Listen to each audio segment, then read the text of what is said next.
Chers amis, bonjour, bonsoir, que la paix soit avec vous et dans vos maisons. Dans cette vidéo, je résume le chapitre 4 de l'encyclique du pape François Laudato Si. Chapitre 4, une écologie intégrale. Ce chapitre est extrêmement important parce que le pape François y définit, je cite au numéro 137, une écologie intégrale qui a clairement des dimensions humaines et sociales. Il détaille alors différents types d'écologie.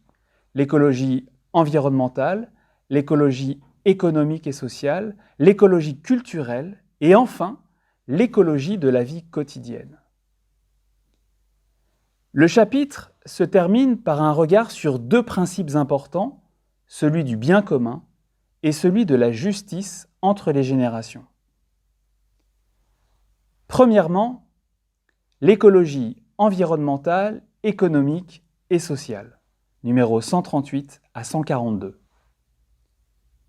Le pape insiste sur le fait que tout est lié et il se penche sur, je cite, les conditions de vie et de survie d'une société pour remettre en question les modèles de développement, de production et de consommation, numéro 138.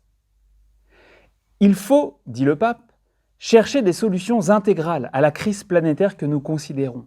En effet, au numéro 139, le pape affirme qu'il n'y a pas deux crises séparées, l'une environnementale et l'autre sociale, mais une seule et complexe crise socio-environnementale. Les possibilités de solutions requièrent une approche intégrale pour combattre la pauvreté, pour rendre la dignité aux exclus et simultanément pour préserver la nature. Les analyses portant sur la croissance économique ne donnent jamais qu'une vision réduite des problèmes. C'est pourquoi, numéro 141, une écologie économique est nécessaire, capable d'obliger à considérer la réalité de manière plus ample. Par ailleurs, le pape souligne que si tout est lié, l'état des institutions d'une société a aussi des conséquences sur l'environnement et sur la qualité de vie humaine, numéro 142. Des institutions faibles ou dépassées auront des conséquences négatives. Deuxièmement, l'écologie culturelle, numéro 143 à 146.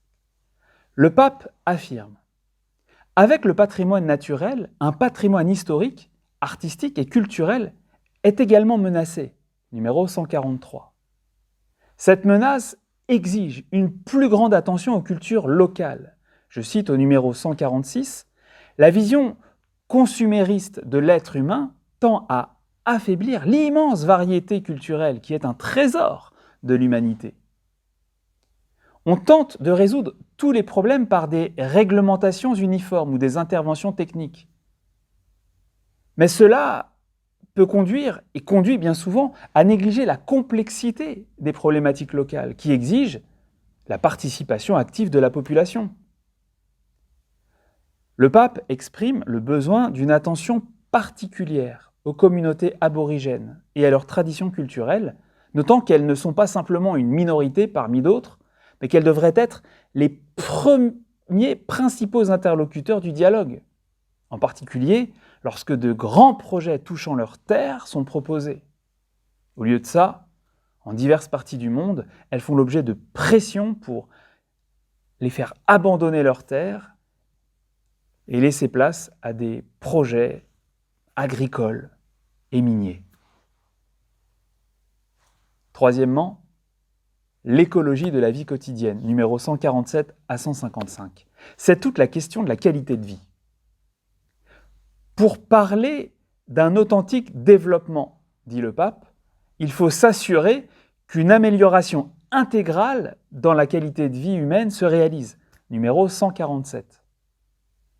François salue le mérite de ceux qui, avec générosité et créativité, tâchent de surmonter de rudes contraintes environnementales. Et il rappelle que l'extrême pauvreté amène inévitablement son cortège de fléaux qui détériorent considérablement la qualité de vie des plus démunis. Criminalité, violence, insalubrité, surpopulation, anonymat, etc. Puis François esquisse une vision plus heureuse de la vie en ville, où serait cultivé, numéro 151, le sentiment d'être à la maison. Il mentionne toute une série très intéressante de transformations concrètes et souhaitables de la vie urbaine. Cela dit, le souci de la vie en ville ne doit pas faire oublier les populations rurales où, dit le pape, les services essentiels n'arrivent pas et où se trouvent des travailleurs réduits à des situations d'esclavage, sans droit ni perspective d'une vie plus digne. La section se termine par une mise en lumière de la relation entre la vie humaine et la loi morale inscrite dans notre nature. C'est capital, mais nous n'avons pas le temps de développer ici. Lisez vous-même. C'est ce que François appelle l'écologie humaine. L'écologie humaine, particulièrement liée à la sexualité, est nécessaire pour créer un environnement plus digne. Numéro 155. Le principe du bien commun est au centre de l'éthique sociale fondée sur le respect de la personne humaine. Le Saint-Père appelle la société dans son ensemble, et les États en particulier, à défendre et à promouvoir le bien commun qui exprime de manière particulière la solidarité et l'option préférentielle pour les plus pauvres de nos frères et sœurs. Numéro 156 à 158. Le principe de la justice entre générations relève de la solidarité intergénérationnelle, c'est-à-dire de la notion de bien commun étendue aux générations futures. Je cite au numéro 159. « Nous ne parlons pas d'une attitude optionnelle, mais d'une question fondamentale de justice, puisque la terre que nous recevons appartient aussi à tous ceux qui viendront. » François ajoute qu'il y va de notre dignité. Qu'aurons-nous fait pour faire face ? Attention, numéro 161, le rythme de consommation, de gaspillage et de détérioration de l'environnement a dépassé les possibilités de la planète, à tel point que le style de vie actuel, parce qu'il est insoutenable, peut seulement conduire à des catastrophes. La crise actuelle exige une réponse très concrète. Aussi, le pape François poursuit-il, l'atténuation des effets de l'actuel déséquilibre dépend de ce que nous ferons dans l'immédiat, surtout si nous pensons à la responsabilité que ceux qui devront supporter les pires conséquences nous attribueront. Maintenant, quelques pistes de réflexion. Premièrement, qu'avez-vous appris dans cette partie de l'encyclique ? Qu'est-ce qui vous a le plus touché et interpellé ?